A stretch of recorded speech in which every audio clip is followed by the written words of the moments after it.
Let's continue the singing lesson from part 1 to part 2. So, I am not a married man. The voices were silent. The piano waited. That's where we stopped. Quite good, said Miss Meadows, but still in such a strange, stony tone that the younger girls began to feel positively frightened. Miss Meadows said, quite good, but the younger girls began to feel positively frightened. The girls were frightened. But now that we know it, we shall take it with expression. Miss Meadows is telling them to take it with expression, sing with expression. As much expression as you can put into it. She's wanting the girls to put some expression to the words as much as they can. Think of the words, girls. Use your imaginations. Fast or too fast, cried Miss Meadows. And she wanted the girls to think of the words that they sing. You have to give the imaginations to the words. And she was crying, she was shouting with the words, fast or too fast. That ought to break out a loud, strong thought, a lament. And then in the second line, winter drear. Make that drear sound as if a cold wind were blowing through it. And she's wanting them to sing that particular word from the phrase winter drear. The word drear should sound as if a cold wind were blowing through it. Drear, said she so awfully. What happened to Mary Beasley on the music stool? She was wriggling her spine. She was twisting her spine. She was not able to bear all the change of mood in Miss Meadows. The third line should be one crescendo, and she immediately wanted them to sing the third line with a higher pitch, slowly increasing in pitch level. Fleetly or fleetly, music's gay measure, breaking on the first word of the last line passes, and then on the word away, you must begin to die, to fade, until the listening ear is nothing more than a faint whisper. She's wanting them to sing those two words. What are the words? Passes away. So she wanted them to sing with the first word, that is passes, and then she wanted to break on the word passes, passes, and then on the word away. And when they sing this particular word away, she wanted them to sing as if it is fading down, slowly dying of the voice, until the listening ear is nothing more than a faint whisper. Only the faint, mild, soft whisper sound should be heard at the last word. Okay. You can slow down as much as you like almost on the last line. Now please. So she's wanting them to sing like that. Again the two light taps. She lifted her arms again. These girls were amazed, surprised. What is going on with Miss Meadows?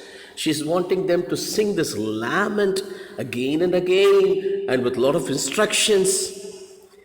Again she wants to sing fast or too fast, and the idea of settling down fills me with nothing but disgust. You understand, these are the words in the letter that was written by Basil. So see the mood swing from the lines that they were singing and to the lines that are there in the letter. She's thinking of the lines. The idea of settling down fills me with nothing but disgust. That particular word. Disgust was what he had written. Disgust is something a person hates to the core.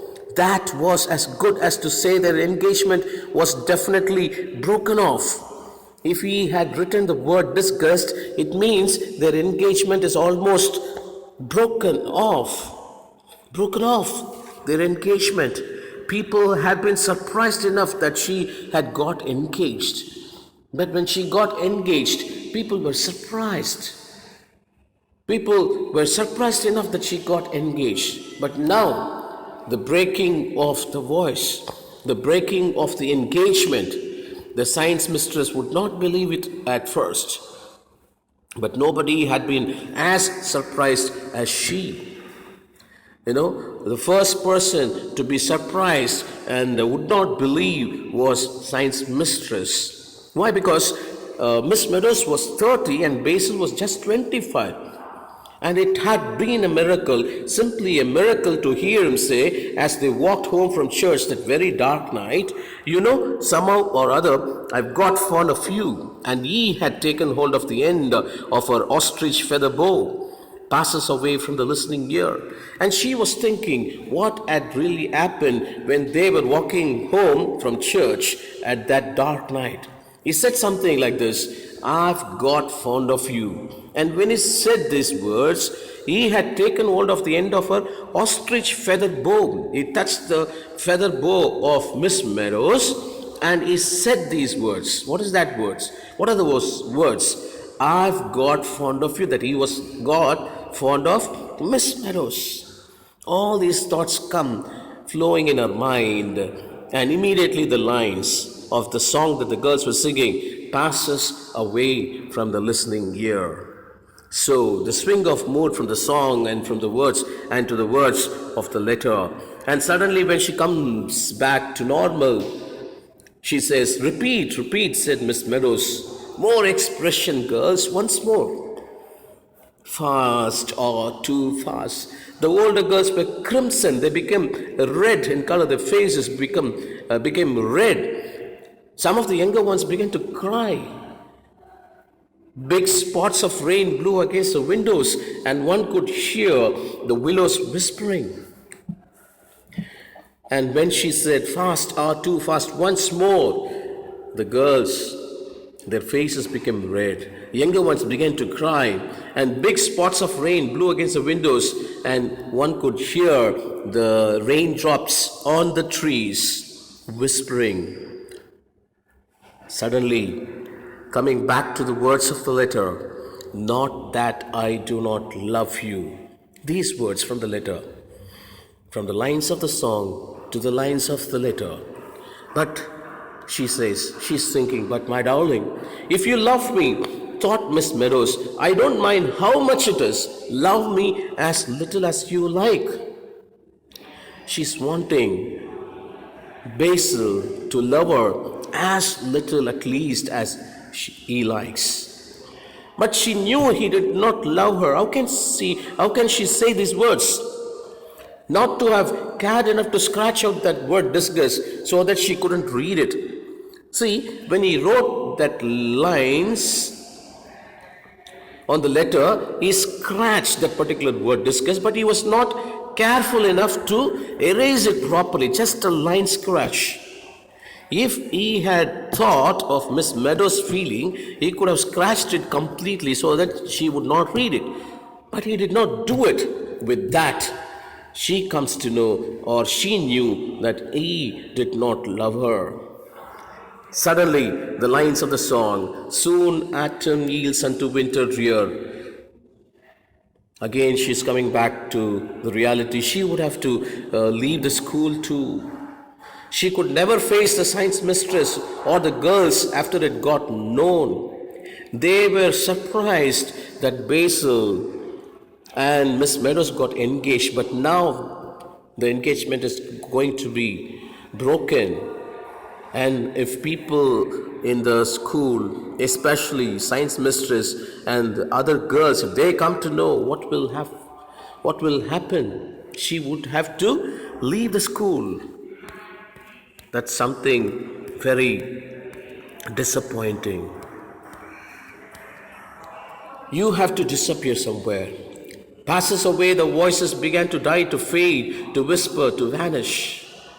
She was thinking that she had to disappear somewhere. She cannot face those people. If they come to know that their engagement was broken, that would be very disappointing. So she is deciding to disappear somewhere. And that's when all the girls started singing. That means we're singing or concluding the lines of the song. Passes away. The voices began to die, to fade, to whisper, to vanish, as instructed by Miss Meadows. Suddenly, the door opened. A little girl in blue walked fussily up the aisle, hanging her head, biting her lips, and twisting the silver bangle on her red little wrist. She came up the steps and stood before Miss Meadows. What happened? Suddenly the door was opened and a little girl entered. She was dressed in blue. She walked fussily. That means small little girls, when they come and meet their teacher, they will be, full of strange expressions. No, she's coming up the aisle. The aisle means between the rows, the space between the rows, and she's putting down her head and biting her lips. And she was meddling with the bangle on her red little wrist, and she came up the steps and stood before Miss Meadows. And Miss Meadows called her. Well, Monica, what is it? Oh, if you please, Miss Meadows, said the little girl, gasping, Miss Wyatt wants to see you in the mistress's room. So that girl's name was Monica. Miss Meadows is asking, what is it? Why do you come here? And the little girl said, if you please, Miss Meadows, Miss Wyatt wants to see you in the mistress's room. Okay, very well, said Miss Meadows, and she called to the girls, I shall put you on your honor to talk quietly while I'm away. But they were too subdued to do anything else. Most of them were blowing their noses. So Miss Meadows said she will be present in the mistress's room, and she asked the girls to be quiet, but already the girls are without any energy because of repeated singing. They were to do nothing. They were very tired. Most of them were blowing their noses because they were singing lament. So they were blowing their noses as they were singing in high pitch and repeatedly the lament. The corridors were silent and cold. They echoed to Miss Meadows' steps. The headmistress sat at her desk. For a moment she did not look up. She was, as usual, disentangling her eyeglasses, which had got caught in her lace tie. So the corridors were very, very quiet, and that silence echoed Miss Meadows' steps of walking. So when she entered, headmistress was sitting at the desk. She did not look up. Why? Because, as usual, she was taking out the eyeglasses which was entangled in her lace tie. And she said, sit down, Miss Meadows. She said very kindly. And then she picked up a pink envelope from the blotting pad. I sent for you just now because this telegram has come from you, for you. And why? Why did she call Miss Meadows? Just to hand over the pink envelope. What was it? That was the telegram that she received for Miss Meadows. A telegram for me, Miss Wyatt? You know the importance of telegram those days. If anything very serious or about the news of the death, only then they will receive telegrams. So she was thinking, Basil, he had committed suicide, decided Miss Meadows. Her hand flew out, but Miss Wyatt held the telegram back a moment. I hope it's not bad news, she said, so more than kindly, and Miss Meadows tore it open. She was very much tensed up to receive the telegram, but Miss Meadows is comforting. It should not be the bad news. And anyway, Meadows tore it open. Pay no attention to letter. Must have been mad. Bought hat stand today. Basil, she read. She couldn't take her eyes off the telegram. What are the words, or what were the words in the letter? In the telegram? You have to listen it very carefully. Pay no attention to letter. I sent you the letter previously that had affected your mood. Don't pay any attention to that letter. Must have been mad. I must have been mad to write such a letter. So just forget about all those things. I bought hat stand today. Basil. That's all. She could not take her eyes off the telegram. All these time, all these hours of teaching the students, the change of the mood, the way of her behavior, the way of her instruction to the girls to sing a lament, everything was due to the impact of the letter written by Basil. But now, again another news in the telegram saying, do not pay any attention to that previous letter. That is because of something bad. So just forget, I bought hat stand today. I do hope it's nothing very serious, Miss Wyatt, leaning forward. Oh no, thank you, Miss Wyatt, blushed Miss Meadows. This is the first time that particular day Miss Meadows' face was blushing with cheerfulness. It's nothing bad at all. And she gave an apologetic little laugh. It's from my fiancé saying that there was a pause. I see, said Miss Wyatt, and another pause. Then you have 15 minutes more of your class, Miss Meadows, haven't you? And she said, Miss Meadows said, that is nothing bad at all. And she gave a little laugh, and she said that it was from the person whom she's going to get married. And finally, Miss Wyatt said that you have 15 minutes. No, Miss Meadows has 15 minutes more of her class, so she has to go. So, yes, Miss Wyatt, she got up, she ran towards the door. The lady who was walking with the echoed steps, now she is running towards the door. Oh, just 1 minute, Miss Meadows, said Miss Wyatt. I must say I don't approve of my teachers having telegrams sent to them in school hours unless in case of very bad news such as death, explained Miss Wyatt, or a very serious accident or something to that effect. Good news, Miss Meadows, will always keep you. Will always keep, Okay. So, Miss Wyatt is telling, we do not approve of any telegram during school hours. If at all it is of bad news or any death or any serious accident. Otherwise, we'll always keep the telegram. But somehow she gave the telegram to Miss Meadows. On the wings of hope, see, she must have been flying in imagination. With the wings of hope, of love, of joy, Miss Meadows sped back to the music hall, up the aisle, up the steps, over to the piano. Her entry is totally different after receiving the telegram from Mr. Basil.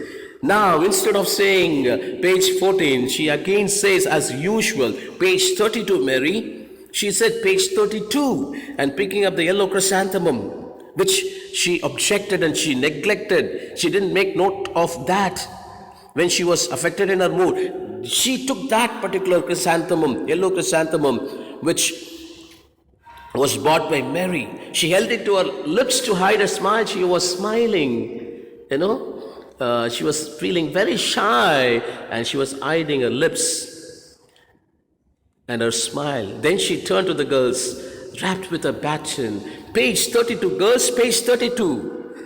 From lament, she suddenly changes to page 32. We come here today with flowers overladen. These are the lines, with baskets of fruit and ribbons to boot, to congratulate. So different lines, or something very fresh and very renewing. Stop, cried Miss Meadows. This is awful, this is dreadful. And she beamed at her girls. What's the matter with you all? Think, girls, think of what you're singing. Use your imaginations. With flowers overladen, baskets of fruit and ribbons to boot.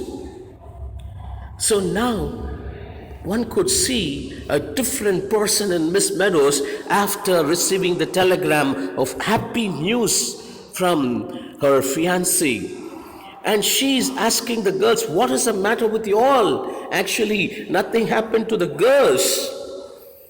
Only the change of mood in the mind of Miss Meadows. Use your imagination. We are singing these words with flowers so laden. You know, she could have sung very fast. The flowers are laid in baskets of fruit and ribbons to boot, and congratulate. Something very jumpy that expresses her mood of happiness. Miss Meadows broke off. Don't look so doleful, girls. It ought to sound warm, joyful, eager. Congratulate once more quickly. All together now then. And this time, Miss Meadows' voice sounded over all the other voices, full, deep, glowing with expression. And she was the one who was singing with all expressions, with all joy, with a lot of sound, with her voice overcoming all the girls' voice. What happens? Again, the mood sways to happiness. So, through this short story, Catherine Mansfield beautifully brings out how a surrounding or a situation or something that affects the mood of a person definitely affects the work that a person is doing. So, mood is very important. So here, Miss Meadows was upset in the beginning because of that letter by Basil. But at the end, she was totally a different character, a lady full of joy, delight, excitement. Hope you all understand. This is a beautiful lesson. God bless you.